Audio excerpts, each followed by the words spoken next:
रेणुका की शादी कुछ ही दिनों पहले शास्त्री नगर में हुई थी। रेणुका बहुत ही आलसी लड़की थी। वो दिन भर बेड पर सोती रहती या फिर मैगजीन पढ़ती रहती और घर के काम भी धीरे धीरे ही करती। एक दिन उसकी सास उसके पास आती है। बहू, आज बेसन का चिला बना दे, बड़ा मन कर रहा है। हाँ मम्मी जी, बनाती हूँ थोड़ी देर में। थोड़ी देर में? अरे थोड़ी देर में तो रात के खाने का वक्त हो जाएगा बहू। अच्छा मम्मी जी, तो फिर आप रात का खाना ही खा लीजिएगा ना। हे भगवान, कैसी आलसी बहू मिली है मुझे, हर काम को बस टालती ही रहती है। रेणुका दिन भर बस आलस पना ही करती रहती। एक बार रात के खाने पर सब बैठे हैं तो रेणुका का पति कहता है, अरे ये क्या, आज फिर से करेला? रेणुका, हफ्ते में तीसरी बार ऐसा हुआ है कि करेला बन रहा है। कुछ भी बना लिया करो। अरे इतनी सारी सब्जी मिलती है मार्केट में। हाँ, पर अब कौन मार्केट जाए और सब्जी लेकर आए, इसीलिए जो था घर पर वही बना दिया।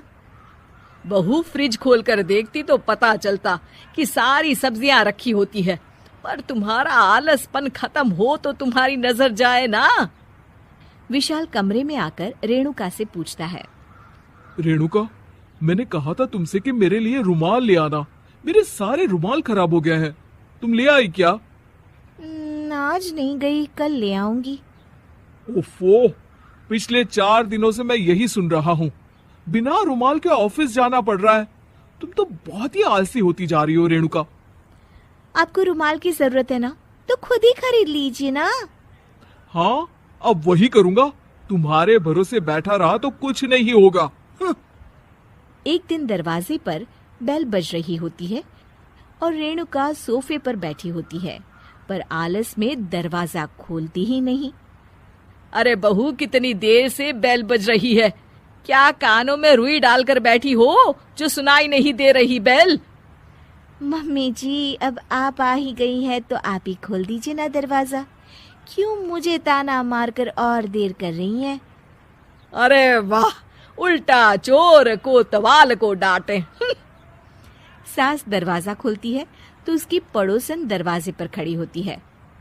दरवाजा खोलने में इतनी देर क्यों हो गई? सब सो गए थे क्या? और ये भी कोई वक्त है क्या सोने का? हाँ? अरे नहीं नहीं, ऐसी कोई बात नहीं है। आइए आइए, आप लोग अंदर आइए। ओफो, इन सबको भी अभी आना था। अब मम्मी जी लगा देंगी मेरी ड्यूटी किचन में। बहू पकोड़े तल दे, बहू चाय बना दे। अरे बहू, सो गई क्या? कब से आवाज दे रही हूँ, जा चाय बना कर लिया। हाँ मम्मी जी, अभी जाती हूँ थोड़ी देर में। सास रेणुका को आंख दिखाती है। मतलब थोड़ी ही देर लगेगी चाय बनाने में, अभी ले आती हूँ, बस झटपट। रेणुका रसोई में जाती है और इसी आलसीपन में वो चीनी की जगह नमक डाल देती है। जैसे ही सब चाय का घूंट भरते हैं, चाय थूक देते हैं।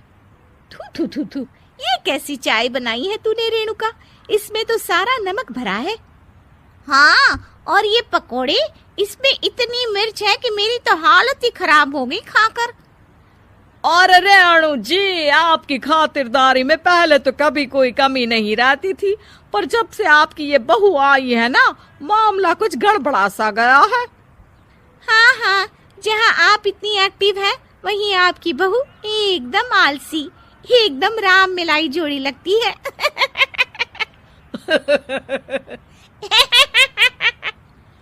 अच्छा जी, चलते हैं अब। नमक वाली चाय पिलाने के लिए बहुत बहुत शुक्रिया। सब वहां से चले जाते हैं। अरे तूने तो मेरी नाक ही कटा दी बहू। वे लोग क्या सोच रहे होंगे मेरे बारे में? मम्मी जी, मैंने तो शक्कर ही डाली थी, पता नहीं नमक कैसे बन गई शक्कर। शक्कर नमक नहीं बना बहू रानी, तुम्हारा ये जो आलसपना है ना, ये उसी का नतीजा है। सॉरी मम्मी जी, अब मैं ये आलसपन छोड़कर सारे काम अच्छे से मन लगाकर करूंगी।